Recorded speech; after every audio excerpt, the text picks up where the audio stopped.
Hey everyone, as you might have heard, your boy is moving from Chicago to the DMV, and because of that, I've put some of my projects on hold until I get settled in my new place with my wife. Um, with that said, I pulled the clip of me working on my first denim jacket from episode 4 of the old Muddy vlog, which you can watch here or here. I don't know where it's going to be yet. And the reason I did that is because some of you have asked a couple questions about my denim jacket painting process. So I wanted to use this old clip, add a voiceover, and kind of turn it into a tutorial slash walkthrough of what I did. Just to stay consistent out here with the video uploads. So let's begin. So this is obviously not the most traditional tutorial, so I'll call it more of a walkthrough. I know a lot of you are waiting on, my marker tutorial that I promised on Instagram. I swear it's coming. It really is. I just need to figure out how I'm gonna break it down. I think I'm just gonna work on a piece start to finish and split up as I go about it. Like, if I'm coloring the face, that's what that clip is. Then we move on to hair, body, background, etc. And yeah, then it'll be like a whole, series for that. But it's coming.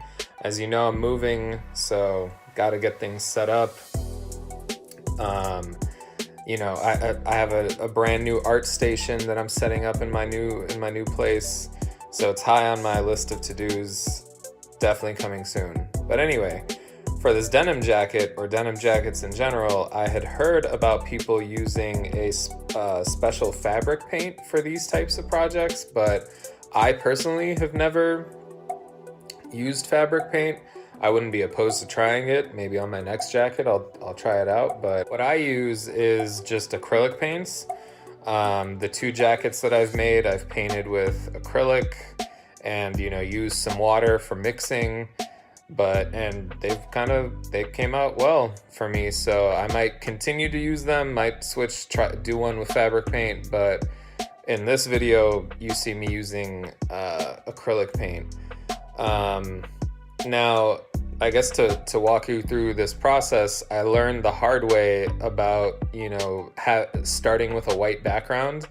I think it just makes it a lot easier, and it saves you a lot of paint layers to start with painting a white background on your jacket first, and then sketching your concept art, and then going from there. I tried to start with pink. It wasn't really, working with the jacket. I was like, okay, it's gonna take a lot of pink, maybe a full tube to fill this in. So let me start with white, sketch it out after, and then add my little background and go from there. The other thing you want to do is to lay it on a flat surface, or try to stretch it out on something.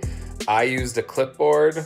I think you could I wouldn't be opposed to using a canvas, wrapping your jacket around a canvas and going from there, because it could be really hard to paint on fabrics because of the ripples, and you might be painting with your brush and have to stretch out a ripple real quick before you keep going. So with that said, try to stretch it out across a clipboard or wrap it around a canvas, whatever you could do to make it flatter. And from there, paint yourself a white background, as I mentioned earlier, and then, sketch your general idea out, or freestyle it. It's all up to you. I like to sketch it out. It just helps provide a guideline for me. Now, the concept for this jacket was based on an illustration I did around the same time that I made this jacket. The name of that illustration was "We All Have Angels," and it's kind of my infamous little Muddy character here, or Muddy the Third, as I like to call him in the comic book I'm working on. He's the alternate, an alternate or parallel universe version of my inner child, or childhood me, but in an alternate reality. and he's kind of being possessed by one of my night demon characters here, because you can see like the gold teeth are out.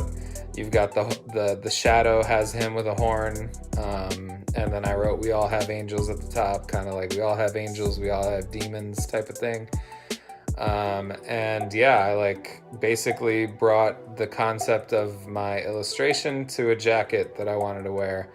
And then recently I decided to add to the jacket by cutting out a night demon patch from one of my embroidered shirts that I put out, in honor of my recent show, Sorry for the Night Demons. And basically one of the prototypes that I had at home, one of the samples of the t-shirts, I just cut it out and decided to sew it on as a patch on the shoulder, just to, give it a little extra touch, another personal touch, along with like I had a button pin on one of the collars. So, when it comes to your jacket, be creative, be original, personalize it however you want, sketch out whatever you want, whatever you like on the back of it when you're painting your jacket. There's no right or wrong way to do it. I'm just sharing my method. Like I said earlier, white background followed by painting it, or followed by sketching after letting it dry, and then I paint my concept out, and then the last thing I did here was the patch. Actually, after you finish painting it, this part is important. You're supposed to like heat press or heat seal it. I know I've seen videos of artists like laying down a towel and then running over the towel with like an iron after you let it dry for like 12 hours. I haven't done that method yet. I might do it, soon. Maybe when I do a fabric paint custom job, I'll try that method. But the method I've done is letting it dry for 12 hours and then taking it and flipping the jacket and throwing it in the dryer for 45 minutes or whatever, how long your dryer runs, and it's come out fine. I then flip it out, and then that's when I added the patch, actually, because the patch came later. The patch came months later that I decided to add this patch, and boy, I forgot my sewing skills because I was poking my thumbs left and right with this needle. But yeah, there you have it. Got the patch, got a little close-up of the jacket. I hope you like how it turned out. I loved it. It was a hit at the solo show. Do your thing with your jacket. And if you have any questions, hit me in the comments. The next tutorials will be even better because they'll be like realer, I guess, instead of like a walkthrough later on.